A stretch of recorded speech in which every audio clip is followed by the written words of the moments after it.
আসসালামু আলাইকুম গাইস, কেমন আছেন আপনারা সবাই? আপনাদের জন্য আমি আজকে একটা তেহারির রেসিপি নিয়ে আসছি। প্রথম দিন গরু মাংস ভিতরে আমি এখানে পেঁয়াজ, কাঁচামরিচ, তারপরে এখানে কাজু বাদাম, পিস্তা বাদাম, কিশমিশ সব কিছু একসাথে আমি একটু ব্লেন্ডার করে নিছি। ব্লেন্ডার করে দেখুন এখানে আমি 1 চামচ লবণ, 1 চামচ গরম মশলা, 1 চামচ ধনিয়ার গুঁড়া, 1.5 চামচ কালো আর সাদা গোলমরিচের বাকি, 6-7 চামচের মতন আদা রসুন বাটা, তারপরে কিন্তু এখানে জায়ফল জৈত্য বাটা, তারপরে এখানে দেখুন টক দই দিয়া সব কিছু দিয়ে আমি ভালো করে কিন্তু এই মাংসটা ম্যারিনেট করে রেখে দেবো।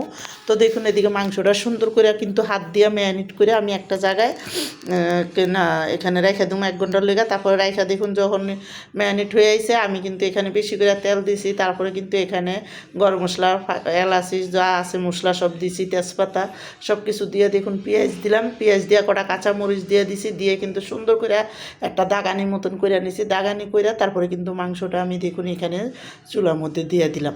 এবার এই দাগানিটা করে চুলার ভিতরে মাংসটা দিয়ে তারপরে কিন্তু ভালো করে আমি এই মাংসটা এখন লাড়াচাড়া দিয়ে তারপর ডাইকটা কিন্তু চুলার আঁচটা মিডিয়ামে রেখে মাংসটা রান্না করব।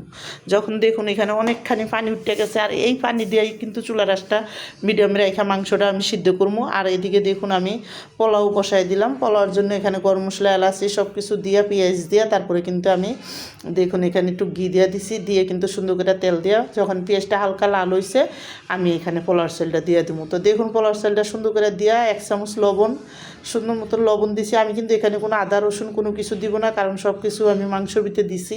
তো এখানে দেখুন আমি যখন সুন্দর করে কষানো হয়ে গেছে, চালটা একটা ভাজা ভাজা হয়ে গেছে, তখন আমি আধা কেজির মতন দুধ দিছি আর গরম পানি দিয়ে দিছি এখানে। দিয়ে কিন্তু সুন্দর মতন দেখুন এখন লাড়াচাড়া দিয়া তারপরে আরও কটা কাঁচামরিচ, কটা সিমি মটর একসাথে দিয়া আমি পোলাওটা দমে হওয়া পর্যন্ত রান্না করব। তো আমি দেখুন পোলাওটা যখন দমে আছে এখানে আমি কেওড়া জল দিয়ে দিলাম 1 চামচ, দিয়ে কিন্তু পোলাওটা লাইরা আর একটু দমে বসাবো। তো আমার এই তেহারির রেসিপিটা যাদের পছন্দ তারা লাইক সাবস্ক্রাইব দিন, প্লিজ আমার ভিডিওটা বেশি বেশি শেয়ার করে দিন আর সাবস্ক্রাইব করে দিন। আর এইভাবে তেহারি রান্না করে খেয়ে দেখেন অনেকই মজা লাগবো। তো দেখুন নতুন চিমি মটর দিয়ে তেহারি কিন্তু অনেক মজা লাগে। আর আমি কিন্তু এদিকে দেখুন জাফরান ভিজিয়ে রাখছিলাম, জাফরানটা দিয়ে দিছি। তো সব কিছু দিয়ে এখন কিন্তু দেখুন আমি মাংসটা যখন অর্ধেক শুকায় আইছে পানিটা, তারপরে আমি আলুটা দিয়ে দিলাম।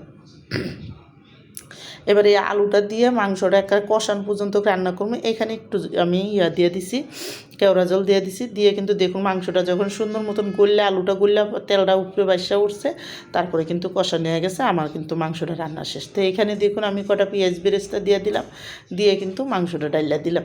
তো এইখানে মাংসটা ডাইলা সুন্দর মতন আমি এখন এটা একটু দমে বসাই দিব।